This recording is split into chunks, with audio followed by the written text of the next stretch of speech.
Live from New Delhi, you're watching DD India Newshour, India's voice to the world. I'm Ramesh Ramachandran. Coming up in the next hour, US President Trump stops all trade talks with Canada over an anti-tariff TV ad featuring the late US President Ronald Reagan.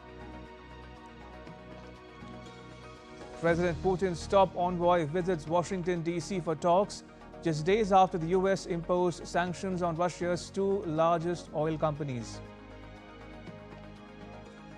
Ukraine's President Zelenskyy meets with Britain's King Charles and Prime Minister Starmer in London ahead of talks with European leaders.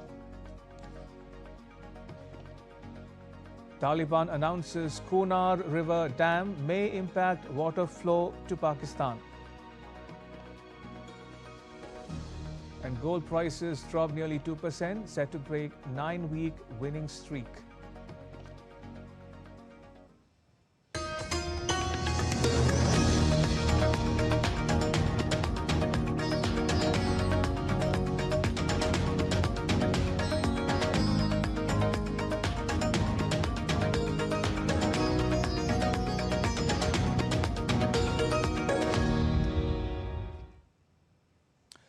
US President Trump said on Thursday that he stopped all trade talks with Canada following what he called a fraudulent advertisement in which the late US President Ronald Reagan spoke negatively about tariffs. Trump wrote on Truth Social, and I quote, "Based on their egregious behavior, all trade negotiations with Canada are hereby terminated." The ad showed Reagan, a Republican, criticizing tariffs on foreign goods while saying that they cause job losses and trade wars. The Ronald Reagan Presidential Foundation issued a statement late on Thursday saying that the ad by the government of the Canadian state of Ontario was using selective audio and video of Reagan and that the foundation was reviewing its legal options. Canada's Prime Minister Mark Carney told journalists on Thursday that Canada will not allow unfair US access to its markets if talks on various trade deals with Washington, D.C. fail. The US imposed tariffs on Canadian steel, aluminium and autos earlier this year, prompting Ottawa to respond in kind.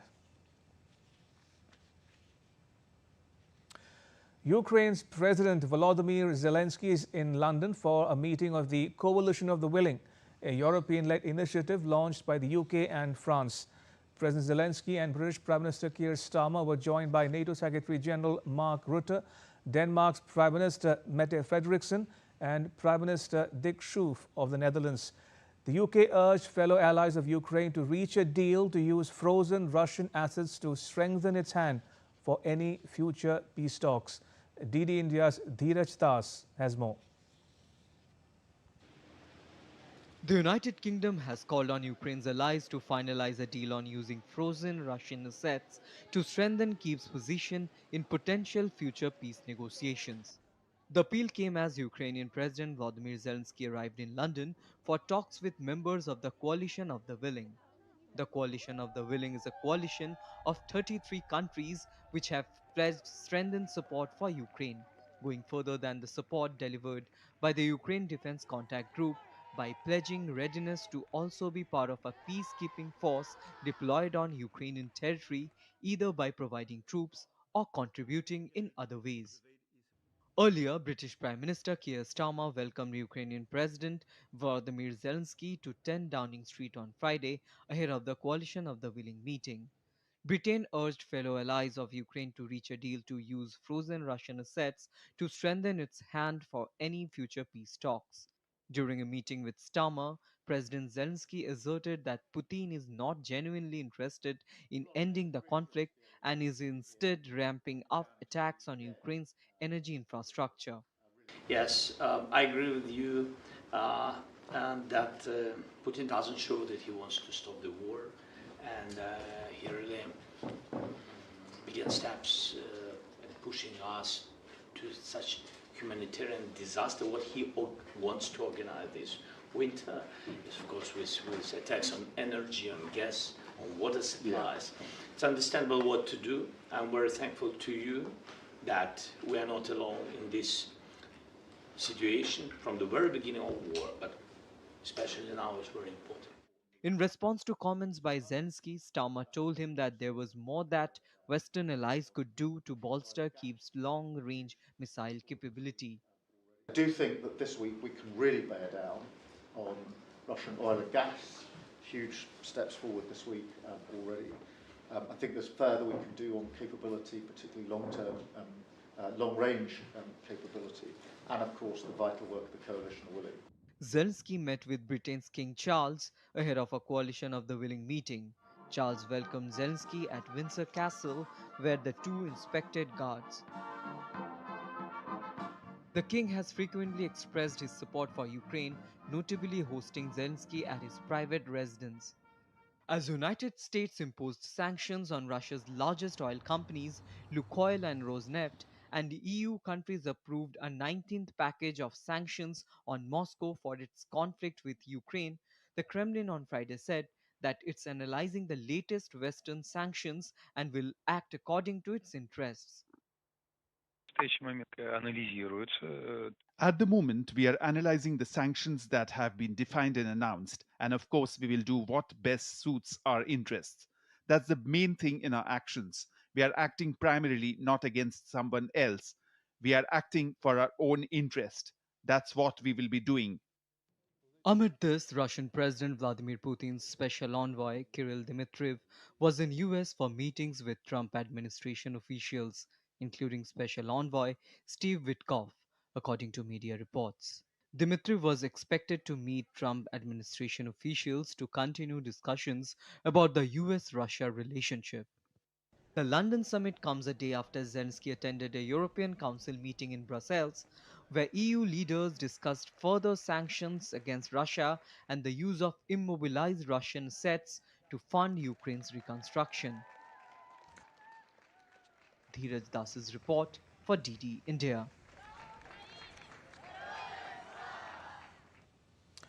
The Trump government and Republican lawmakers cautioned on Thursday that flight disruptions are likely to worsen as the U.S. government shutdown stretches into its 23rd day, leaving air traffic controllers without their first full paycheck. Around 13,000 air traffic controllers and 50,000 Transportation Security Administration officers are being forced to work without pay. Controllers are said to miss their first complete paycheck on Tuesday. White House Press Secretary Caroline Leavitt warned of flight delays, disruptions and cancellations at airports nationwide during the holiday season, blaming opposition lawmakers for the ongoing impasse. But the Democrats dismissed the accusation, insisting that it's President Trump and Republican lawmakers who are responsible for the stalemate by refusing to engage in negotiations. If the Democrats continue to keep the government closed, we fear there will be significant flight delays, disruptions, and cancellations in major airports across the country this holiday season. If Democrats continue to shut down the government, they will also be shutting down American air travel. Meanwhile, U.S. President Trump said on Thursday that a wealthy private donor has provided $130 million to the U.S. government to cover potential shortfalls in military salaries caused by the ongoing government shutdown. Speaking at a White House event, President Trump praised the wealthy donor as a patriot and a friend of his, but declined to name the person. The U.S. government has been partially shut down since 1st October as lawmakers remain deadlocked over a new budget, with disputes over healthcare subsidies at the center of the impasse. By the way, a friend of mine, talking about donors, a friend of mine, a man that's great. I'm not going to use his name unless he lets me do it. Susie can tell you about this, but he called us the other day and he said, I'd like to contribute any shortfall you have because of the Democrat shutdown. I'd like to personally contribute any shortfall you have with the military, because I love the military and I love the country. And any shortfall, if there's a shortfall, I'll contribute it. And today he sent us a check for $130 million. I would love to tell you he doesn't really want the recognition, if you want to know the truth, but he gave us a check for $130 million, which was sort of a shortfall, yeah. And that's going to go to the military, yeah. In other news, US President Trump and China's President Xi Jinping will make state visits next week to South Korea when the country hosts the Asia-Pacific Economic Cooperation or APEC summit. South Korea's presidential security advisor said that the country's president Lee Jae-myung plans to hold summit meetings with Trump and Xi separately. For its part, the White House has said that President Trump will meet President Xi next week in South Korea amid an escalation in trade tension between the world's two largest economies.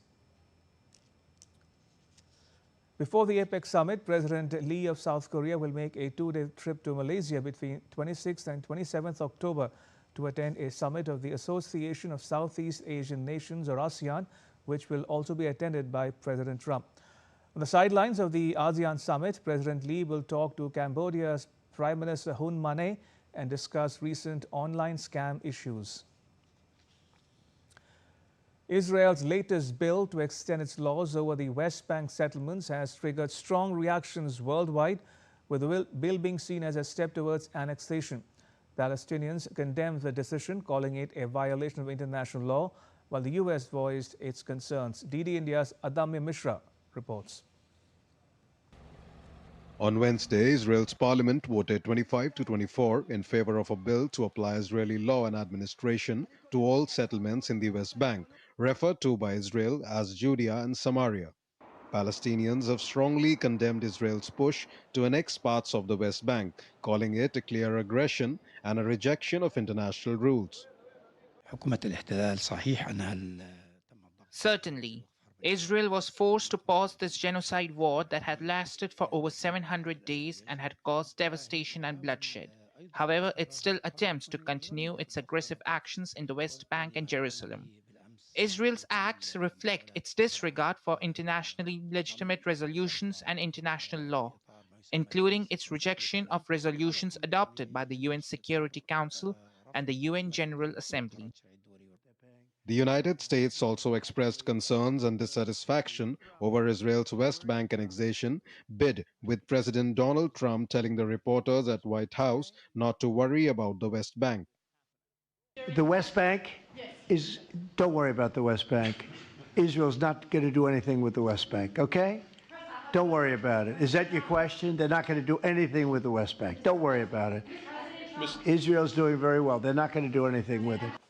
U.S. Secretary of State Marco Rubio met with Israeli Prime Minister Benjamin Netanyahu in Israel on Thursday with the goal of implementing U.S. President Donald Trump's Gaza peace plan.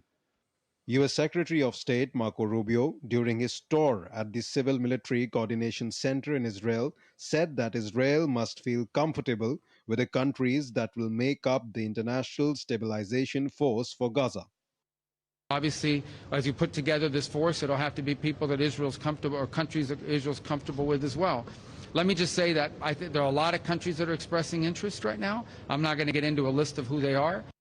Meanwhile, at the UN Security Council, Gaza ceasefire took a center stage, with United Nations and much of the international community considering West Bank settlements illegal under international law. Adamya Mishra's report for DD India. France's socialists have threatened to topple the government by Monday if their budget conditions are not met. Socialist Party leader Olivier Faure said on Friday that they would file a no-confidence bill next week if the mega-rich are not forced to pay more tax.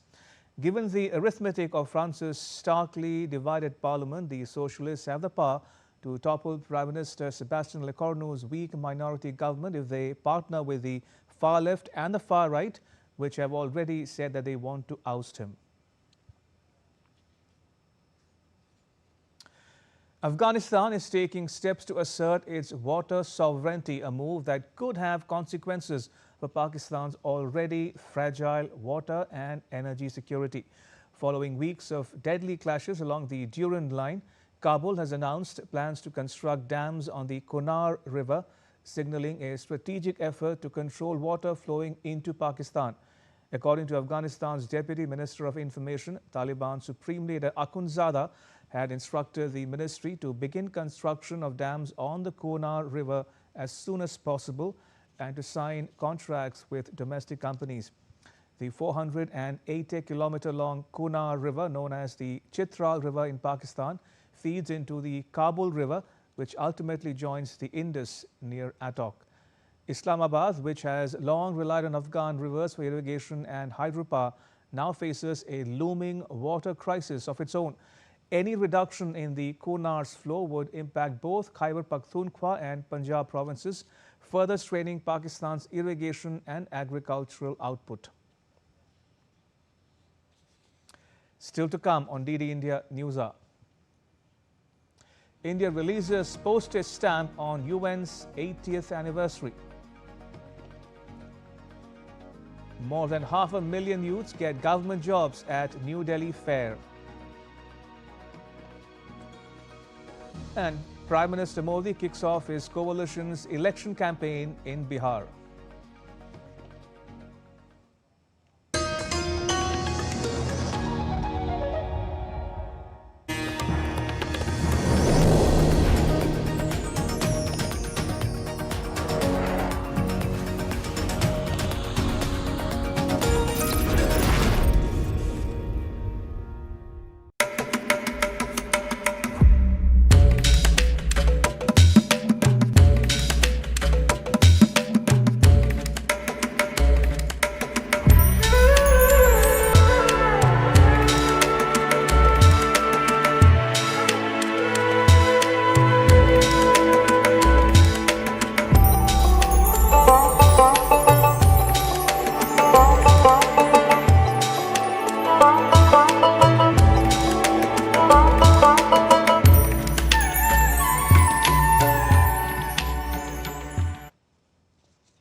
Welcome back. You're watching DD India Newshour. I'm Ramesh Ramachandran. Commerce and Industry Minister Piyush Goyal continued his high-level engagements in Germany's capital Berlin for the second day on Friday with a packed schedule aimed at strengthening economic cooperation between India and Germany. The minister addressed the Berlin Global Dialogue, underscoring India's role as a trusted partner in global trade and emphasizing the need for deeper industrial and technology collaborations. The minister hit out at what he called Western hypocrisy over Russian oil purchases following new U.S. sanctions on Rosneft and Lukoil.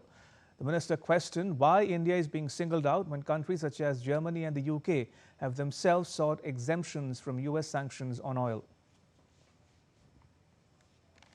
Decision whether to buy a particular product from a country is something that the entire world will have to take a call on. So I was reading in today's paper, Germany is asking for exemption from US sanctions on oil. Oil No. from the US. This is about the Rosneft deal, sanctions, I think, and we've sorted out the issues with Germany. We managed to do that very quickly, and I think the Americans will do something very similar. So then why single out India? He also joined an international panel discussion on the future of trade and alliances in a rapidly evolving global landscape. Following the session, Minister Goyal participated in a roundtable with CEOs and top business leaders from Germany, furthering India's drive to attract advanced and innovation-driven partnerships. He also held a series of one-on-one meetings with leaders of major German multinational companies at the European School of Management and Technology. Discussions focused on boosting bilateral trade, enhancing supply chain resilience, and expanding the presence of German industries in India.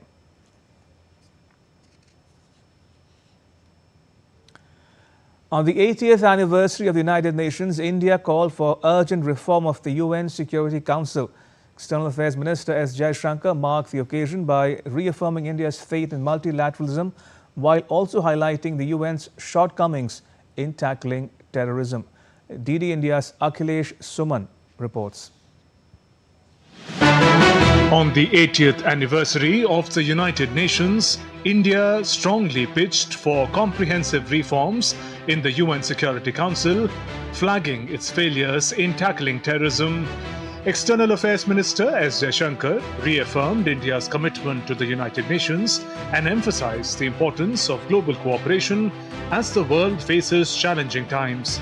To mark the occasion, Dr. Jaishankar released a commemorative postage stamp symbolizing India's association with the UN since its inception on October 24, 1945. all is not well with the United Nations. Its decision-making neither reflects its membership nor addresses global priorities. Its debates have become increasingly polarized and its working visibly gridlocked. Any meaningful reform is obstructed using the reform process itself.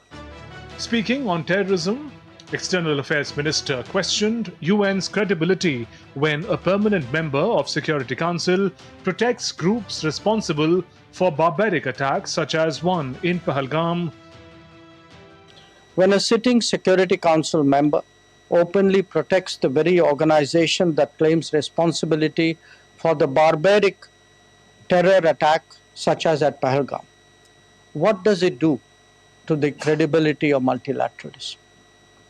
Similarly, if victims and perpetrators of terrorism are equated in the name of global strategy, how much more cynical can the world get?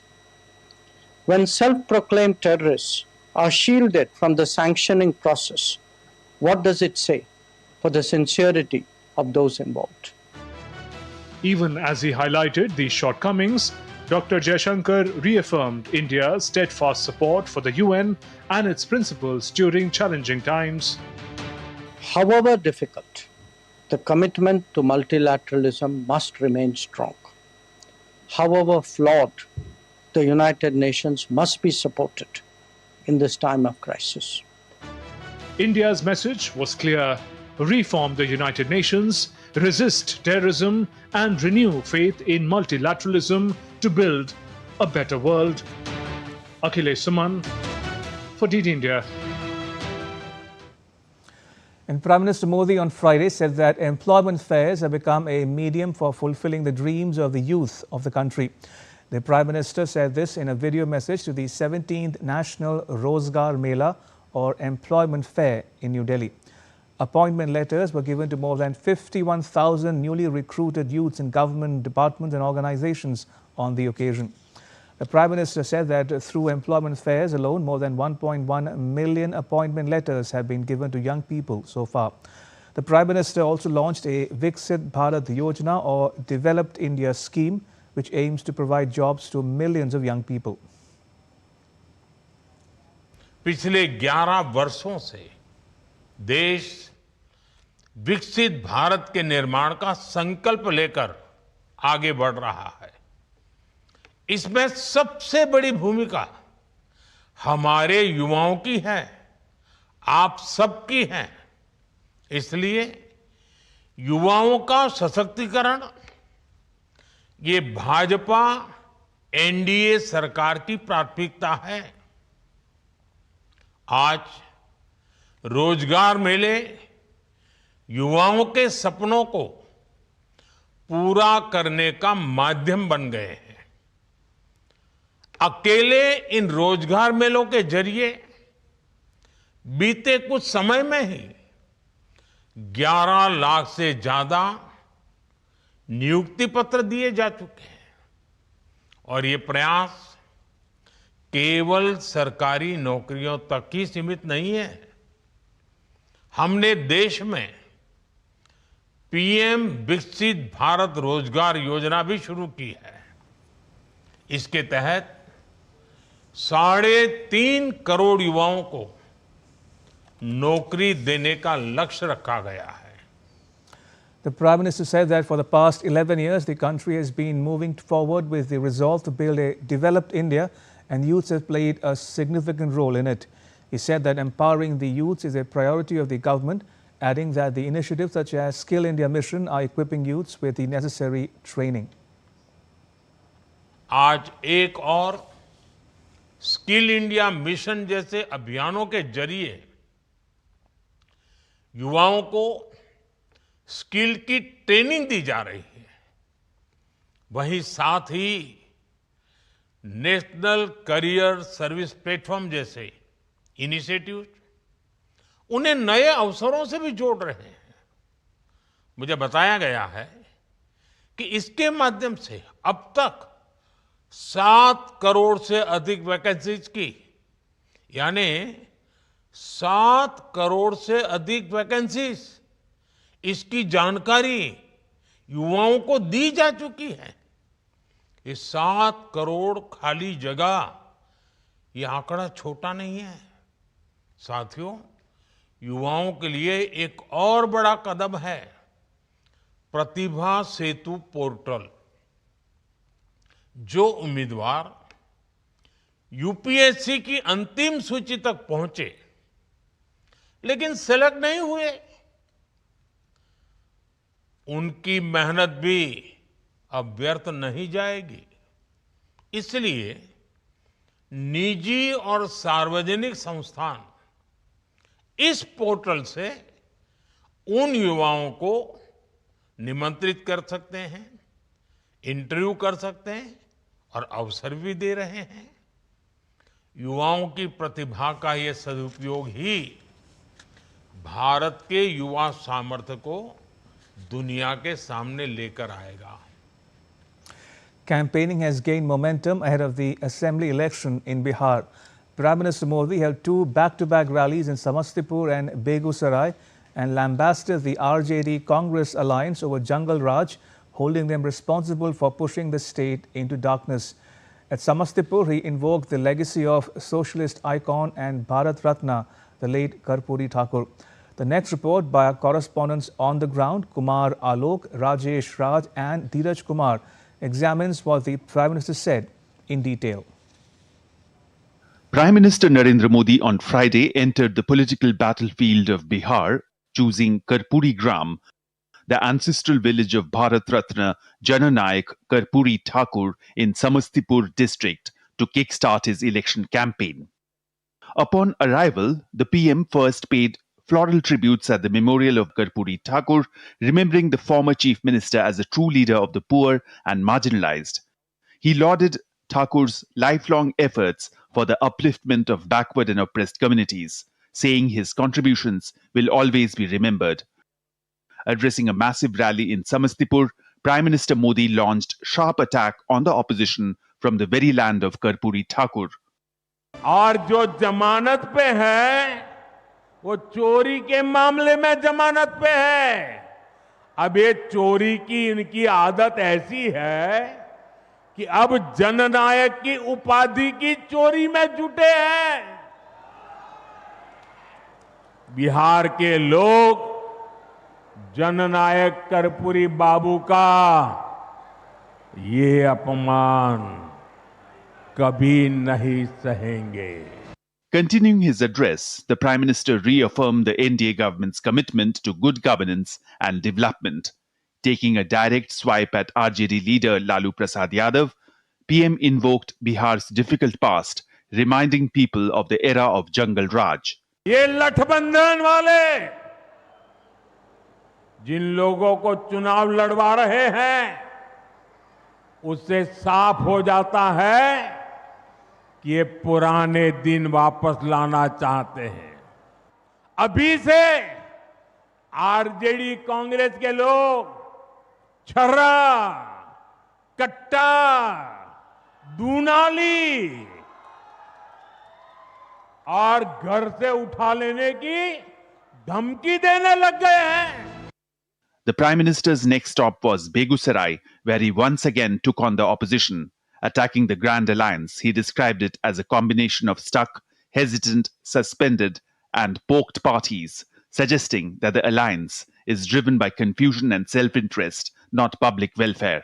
बीते 2 दशक में कोई चुनाव नहीं जीती, लेकिन अपने अहंकार में अटकी हुई है। इसी अहंकार में इन्होंने जेएमएम को झटक दिया। कांग्रेस 35 साल से बिहार में आरजेडी की पिछलग्गू बनी हुई है। इस बार आरजेडी ने उसको फिर पटक दिया। Reiterating his confidence in Chief Minister Nitish Kumar's leadership, Prime Minister Modi said the NDA will break all previous records of victory in Bihar. He expressed hope that the people of the state will give the alliance its biggest ever mandate, a historic win, built on trust, governance, and development. The Prime Minister's rallies in Samastipur and Begusarai have set the tone for the NDA's campaign in Bihar as the state gears up for a high-stake electoral battle. With inputs from Kumar Alok, Rajesh Raj, and Dheeraj from Bihar, Bureau Report, DD India. Still to come on DD India Newshour. An expert take on Indian human spaceflight program's steady progress.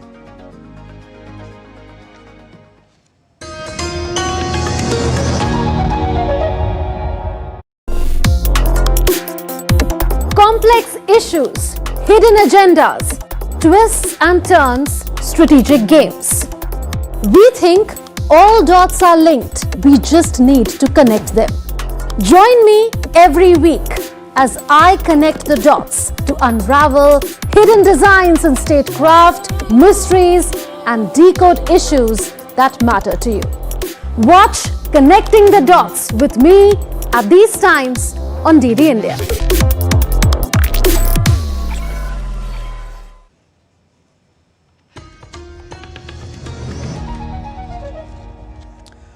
Welcome back. You're watching DD India Newshour. I'm Ramesh Ramachandran. A quick recap of the headlines. US President Trump stops all trade talks with Canada over an anti-tariff TV ad featuring the late US President Ronald Reagan. President Putin's top envoy visits Washington, D.C. for talks, days after the US imposed sanctions on Russia's two largest oil companies. Taliban announces Kunar River Dam may impact water flow to Pakistan.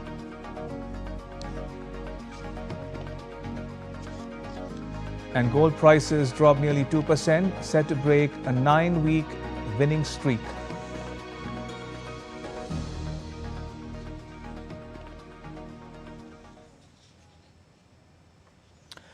India is on the verge of making history in space exploration. Its first human spaceflight mission, the Gaganyaan mission, will send astronauts into orbit using entirely indigenous technology.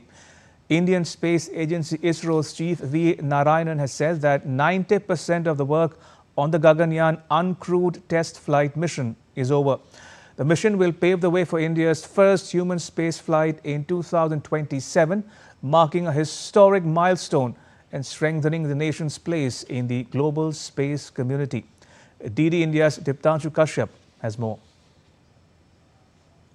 India is closer to sending its first astronauts into space. ISRO has completed nearly 90% of the work on its maiden human spaceflight program, the Gaganyaan mission. ISRO chief Dr. V. Narayanan said preparations for the first uncrewed test flight G1 are in the final stages, with launch expected in early December. The flight will carry the humanoid robot Vyomitra to test life support, communication, and emergency systems.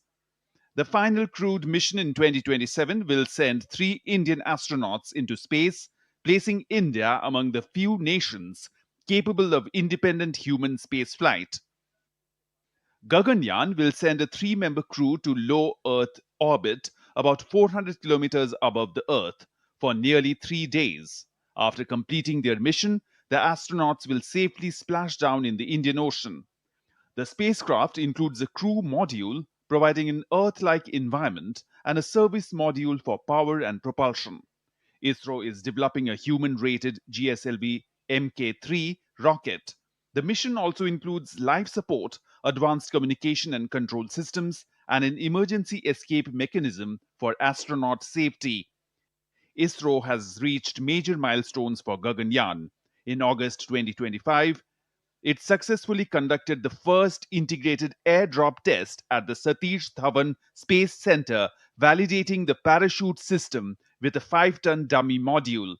The mission includes astronaut training, rehabilitation, and collaboration with partners like Roscosmos. With a budget of around 10,000 crore rupees, Gaganyaan will boost technology, robotics, and space industries, inspire future generations, and reinforce Atmanirbhar Bharat. The 2027 crewed flight will mark a historic milestone in India's space journey. Deeptanshu Kashyap's report for DD India. And joining us is Group Captain Dr. Ajay Lele, who retired from the Indian Air Force. He's now the Deputy Director General of the Manohar Parrikar Institute for Defence Studies and Analyses. It's a state-funded think tank headquartered in New Delhi. Dr. Lele, welcome to DD India Newshour. Now, preparations for the first uncrewed test flight are in the final stages. What can you tell us about its anticipated launch in December? I think this is going to be the first step as far as India's entire Gaganyaan mission is concerned. Because mentioned in your report that various subsystems have already been tested. Right. And many subsystems. You see, to start with, you require a rocket itself, which can carry a human space flight out into the space. So we have that LMV-3 rocket, which is available, which is now human flight tested. Then there is something which is known as a crew escape module, which also was tested. Because what happens is that if there is some problem during the launch phase, there should not be any impact of that failure during launch on the health of the astronauts, and astronauts have to escape safely. So that module also have been tested. Parachutes which are required for safe landing into the Indian Ocean, they also have been tested. So various systems and subsystems have been tested. Most important aspect is that undertaking a robotic mission and undertaking a human-rated mission are two different things. You have to prepare yourself quite a bit as far as human-rated missions are concerned, because life of humans is involved, and the moment humans are going to stay over there, right from sanitation to food, you have to cater for everything, and they are supposed to undertake certain amount of experiments. So there are many things which are associated with it, and as ISRO chairman has said that around 90% work is completed. What they are planning to do is that they probably will have 3 uncrewed missions where all systems will be tested in a real-time scenario as if the humans are sitting into the spacecraft. And subsequently, when you are pretty sure that everything is working fine, then the human mission will happen, expected to happen in 2027. I just want to probe you further on the robotic mission, Dr. Lele. The December test flight, we are told, will carry a humanoid robot named Vyom Mitra, which means space friend in Hindi. What exactly is Vyom Mitra's role in ISRO's Gaganyaan mission? You see, it is something not like just carrying a doll to the space. What they are that this particular half robot sort of a thing will undertake same type of activities which the astronaut is going to undertake. Okay. So the health factors, everything else, the systems, the electronics for the humans to operate, to take the spacecraft to the space, because we have to reach to an altitude of 400 kilometers and then subsequently get back also safely. So there will be aspects of the astronauts doing certain amount of operations when they are undertaking this flight. So those types of operations, instead of an astronaut, a robot will do it. Dr. Lele, we are also told that the Gaganyaan mission is wholly indigenous. It uses indigenous technology. What does that tell you about India's space prowess? Has India's space program actually really come of age?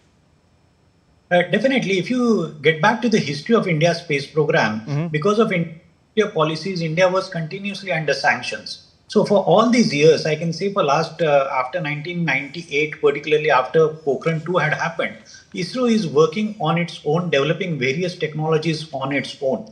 If you know the history of a cryogenic engine also, the cryogenic engine was denied by because the pressure was put on Russia, and the cryogenic technology was denied to India. So ISRO developed that technology also indigenously over last 20 years. So there are so many technologies which have been developed because we were under sanctions. And to my mind, that actually helped ISRO scientists to innovate, to research and develop the systems on their own. So today it is a classic case of total Atmanirbharta when our mission will go out into the space. Since you referred to Russia and cryogenic technology, Dr. Lele, tell us a bit, if you will, about India's collaboration with Russia on the Gaganyaan mission. I believe ISRO is partnering with Roscosmos. Exactly. That is the major agency of Russia, which operates the domain of the space. If you see, year 2019 itself, 4 Air Force pilots were selected and they had gone to Russia for undergoing it. One of them, Shubhanshu Shukla, had an opportunity to go on Axiom 4 mission also. So basically, we started with training the astronauts in Russia. And there are various other collaborative efforts where we are learning many things as far as taking this spacecraft out into the space along with the humans. Because as far as spacecrafts are concerned, to go to the space, there are 2 to 3 types of technologies. There is a Western technology. A couple of years back, the US has retired their space shuttle. That is a different type of a technology. So what we are going to follow is basically a DNA of a Soviet technology where the astronauts will be dropped down by using parachutes. Otherwise, when you are talking of a space shuttle, they used to just land on a runway. So these are different technologies. We are following the Soviet technology. And now to a frequently asked question, Dr. Lele, do we have a date for the launch of the Gaganyaan mission in 2027? Where will it be launched from? And how many Indians will be on that historic flight? 3 in all? I think 3 is a done deal. That's what it appears based on various reports. As far as date is concerned, I think it's too early to say about it. Because very categorical in saying that first they will undertake 3 missions. Let's hope that all these missions go successfully. If there is some challenge which happens during those missions, ISRO will have to look on their technologies. Fair enough. So it's going to, let's first give them all the best for the uncrewed mission, which is going to happen by end of this year. All right, now looking ahead, Dr. Lele, what's next on the horizon for ISRO? How's the Mangalyaan 2 mission for landing a spacecraft on Mars coming along? You see, as far as Mangalyaan 2 mission, it's going to be a very ambitious mission. Maybe by 3-2 or something, because you see, you don't get opportunity to go to the Mars every day. There is a gap of 26 months. After that only you get an opportunity, because Mars comes very close to the Earth at that point in time in a relative sense. So you can only plan the missions to Mars only after a gap of 26 months. A couple of days back, you must have seen NASA had operated one helicopter on the Martian surface. So ISRO also planning to do that. But in between, maybe there could be a mission to Venus also. On a strategic front, like in this particular press conference, the chairman has declared that they will be launching a satellite for Navy also in the month of November only. And that's again going to be a communication satellite. Navy already has got a satellite called Rukmini. This will replace that satellite because Rukmini has lived to its age. So there are a lot of activities which are happening in manned mission and other arenas too. Also, in addition to the Mars and Venus missions, Dr. Lele, what do we know about the Chandrayaan 4 and 5 programs? Would ISRO be collaborating with Japan on one of these projects? Yes, Chandrayaan 4 will be a ISRO's program. It's going to be an interesting program because you must have seen the experiment which ISRO had done of joining 2 spacecrafts out into the space. So sort of activity is going to happen. There will be 2 launches for Chandrayaan 4. There will be total 5 modules which will be launched, and those modules will be joined together out into the space, and then they will start making a progress towards the lunar surface. The module will, one of the part of the module will land on the lunar surface. Samples will be collected. So this is going to be a very interesting mission called sample return mission. So all the dust, all the rocks from the lunar surface will be picked up by ISRO's mission. It's a robotic mission, and that will be delivered on the Earth's surface for scientists to do further assessment. Chandrayaan 5 will be a joint mission along with Japan. And that mission also is going to be an interesting mission. As we have seen in Chandrayaan 3, we have launched close to the South Pole. Same will happen in this mission also. And amount of analysis will be done about availability of water on the lunar surface, particularly closer to the South Pole. I'm afraid that's all we have time for. I will have to leave it at that. May I thank you, Dr. Lele, for joining us and sharing your thoughts with our viewers at home and abroad. Thank you for your time. Much appreciated. Right now, take a look at what else is making news in India. The Bharat International Rice Conference will be held at Bharat Mandapam in New Delhi from 30th October. Foreign ministers from the Philippines, Ghana, Namibia and Gambia will attend this 2-day event. The Indian government has announced a new toll-free helpline number 1515, replacing 14408 for Prime Minister's overarching scheme for holistic nourishment or Poshan scheme and the Pradhan Mantri Matru Vandana Yojana. The number will become operational from 1st November. The Reserve Bank of India launched its 4th Global Hackathon. The event invites innovators to build tech-based financial solutions under the 3 themes of tokenized KYC, offline CBDC, and enhancing trust. And still to come on DD India Newshour. US inflation edges slightly higher as the country's central bank prepares to lower interest rates. A bill to restrict social media for children under 16 will be introduced in New Zealand's parliament. And preparations for Chhath Puja intensify in New Delhi.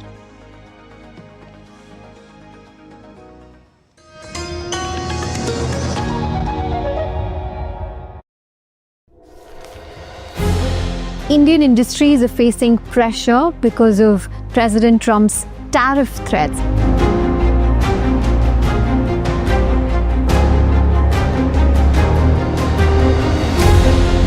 Even tariffs are part of the story, actually. If you were to look at the whole story of the deindustrialization of India, it began in many ways under the British rule. They say, oh, it's not our fault. India fell behind because you missed the bus for the Industrial Revolution.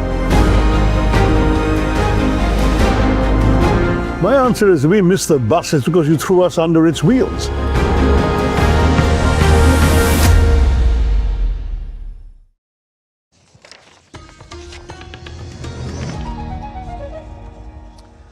Welcome back. You're watching DD India Newshour. I'm Ramesh Ramachandran. Argentines will head to the polls on Sunday in crucial midterm elections that will decide the future of President Javier Milei's tough economic reforms. Milei's party hopes to gain seats in the legislature to push forward labor, tax and pension changes. While inflation has dropped, social costs have sparked mixed reactions. The opposition leader, who is the governor of Buenos Aires province, closed his campaign with strong criticism of President Milei's US-backed bailout and economic policies, accusing the government of turning Argentina into a casino. He vowed to block President Milei's austerity agenda, calling for more rights and social justice. The vote will fill half of the Chamber of Deputies and a third of the Senate, shaping Argentina's political future and testing President Milei's grip on power. And staying in the region, Peru's Gen Z protest movement is doubling down on its demands for political change, announcing plans to draft legislation repealing pro-crime laws while defending their constitutional right to demonstrate despite government pushback. Speaking at a press conference on Thursday, the movement spokesperson declared that protesters would continue taking to the streets regardless of opposition from authorities. The youth-led movement announced that it is working with the Lima Bar Association to draft a legislation to repeal laws and restore democratic reforms. Their proposals include eliminating legislative immunity, ending lawmaker re-election, repealing the bicameral system, and restoring referendum rights.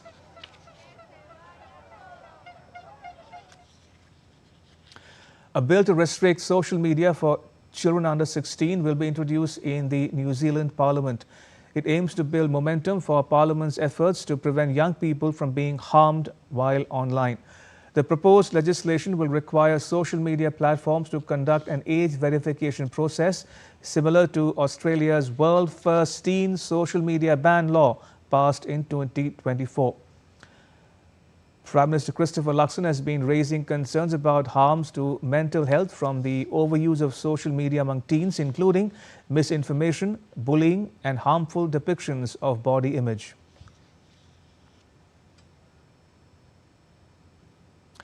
US inflation edged slightly higher in September as the country's central bank prepares to lower interest rates again next week to shore up the labor market. The Consumer Price Index, released 10 days late by the Bureau of Labor Statistics on Friday, rose 3% from the same time last year. That's the fastest annual pace since the start of the year and marks a small rise from the previous 2.9% level. Core inflation, which the central bank tracks as a gauge of underlying inflation since it strips out volatile items like energy and food prices, eased slightly to 3%. Gold prices fell nearly 2% on Friday and were set to end a 9-week winning streak as investors booked profits. Easing trade tensions between the US and China reduced safe haven demand ahead of the key US inflation report. Spot gold dropped 1.9% to $4,047.3 per ounce, marking its sharpest weekly decline since November 2024. US gold futures for December delivery slipped 2% to $4,061.3 per ounce. The White House confirmed that President Trump will meet Chinese President Xi Jinping next week, easing doubts over trade discussions. Despite this week's drop, gold remains up 55% this year, supported by central bank buying and expectations of US rate cuts. Special preparations for Chhath Puja have intensified in New Delhi. To ensure the best experience for devotees observing the Chhath Puja fasting and offering arghya, the preparations by the Delhi government are underway at around 1,000 sites across New Delhi, including the development of 17 model ghats. Embankments are being built alongside the river to create a seamless experience. For security, wooden barricades have been installed along the banks of the Yamuna River. Decoration of both banks of the Yamuna River are progressing at a rapid pace. And ahead of Chhath Puja, Prime Minister Narendra Modi has urged people to share their favorite devotional songs dedicated to Chhati Maiya, saying that the melodies enhance the festival's divinity. Calling Chhath a celebration of nature and culture, he said he will share selected songs on his social media platforms in the coming days.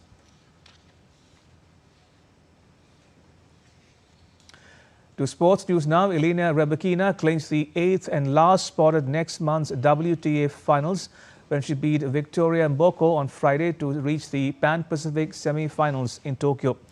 Rybakina will play 6th seed Linda Noskova of the Czech Republic in the semi-finals on Saturday.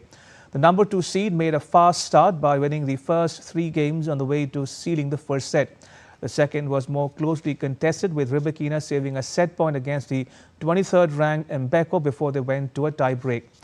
With this win, Rybakina joins Arina Sabalenka, Iga Swiatek, Coco Gauff, Amanda Anisimova, Madison Keys, Jessica Pegula and Jasmine Paolini at the season-ending tournament in November. Australia have made a number of changes to their T20I squad for the upcoming 5-match series against India.